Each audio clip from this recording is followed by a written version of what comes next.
नमस्कार। आप सभी का एक बार फिर से स्वागत है। आज नवरात्रि के तीसरे दिन माँ चंद्रघंटा की व्रत कथा सुनाई जाती है। यह कथा सुनने मात्र से मनुष्य के सभी दुखों का निवारण होता है, सभी बुरे ग्रहों के प्रभाव खत्म हो जाते हैं। नवरात्रि जो कि हिंदुओं का पावन पर्व है, इन दिनों माता के 9 स्वरूपों की पूजा होती है। नव दुर्गा की पूजा आराधना सच्चे मन से करने से व्यक्ति की सभी परेशानियां और अशुभ ग्रह खत्म हो जाते हैं। धर्म के अनुसार देवी चंद्रघंटा की पूजा करने से व्यक्ति के अंदर निर्भयता, सौम्यता और विनम्रता जैसी प्रवृत्ति उत्पन्न होती है। देवी का यह रूप अत्यंत शांत और सौम्य है। माता के सिर पर अर्धचंद्रमा और मंदिर के घंटे लगे रहने के कारण देवी का नाम चंद्रघंटा पड़ा है।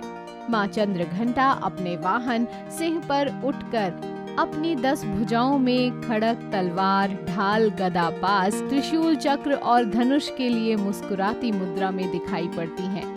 क्या आप भी मेरी तरह नवरात्रि का व्रत करते हैं? अगर हाँ, तो आइए सुनते हैं माता चंद्रघंटा की व्रत कथा।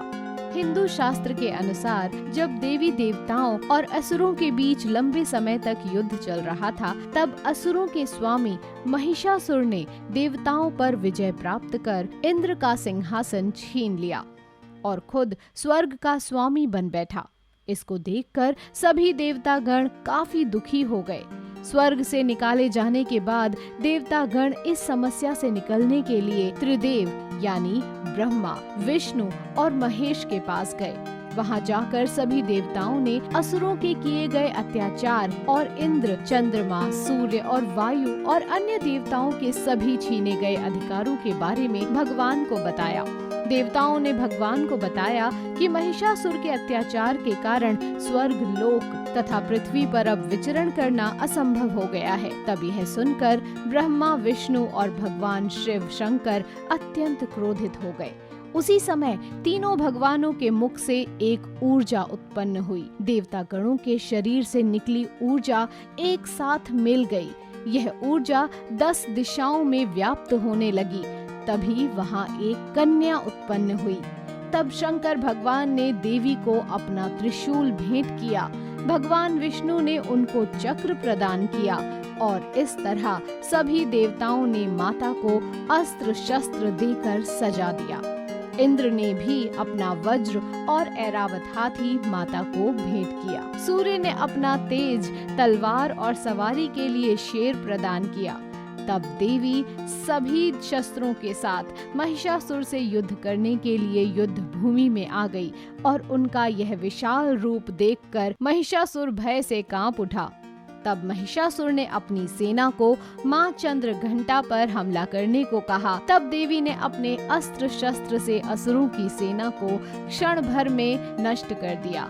इस तरह माँ चंद्रघंटा ने असुरों का वध किया और देवताओं को अभयदान देते हुए अंतर्ध्यान हो गयी। या देवी सर्वभूतेषु माँ चंद्रघंटा रूपेण संस्थिता, नमस्तस्यै नमस्तस्यै नमस्तस्यै नमो नमः। तो यह थी माँ चंद्रघंटा की कथा। आपको यह कथा कैसी लगी कमेंट करके जरूर बताइएगा। लेकिन उससे पहले जानते हैं माँ चंद्रघंटा की पूजा विधि। नवरात्रि के तीसरे दिन माता दुर्गा के चंद्रघंटा स्वरूप का विधि विधान से इस मंत्र ओम देवी चंद्रघंटा नमः का जाप करके आराधना करनी चाहिए। इसके बाद माँ चंद्रघंटा को सिंदूर, अक्षत, गंध, धूप, पुष्प आदि अर्पित करना चाहिए। आप देवी को चमेली का पुष्प अथवा कोई भी लाल फूल अर्पित कर सकते हैं। साथ ही साथ दूध से बनी किसी मिठाई का भोग लगाएं। पूजा के दौरान दुर्गा चालीसा का पाठ और दुर्गा आरती का गान कर सकते हैं। तो यह थी आज की कथा। आपको यह कथा कैसी लगी कमेंट करके जरूर बताएं। चैनल को सब्सक्राइब करें। जय माँ चंद्रघंटा।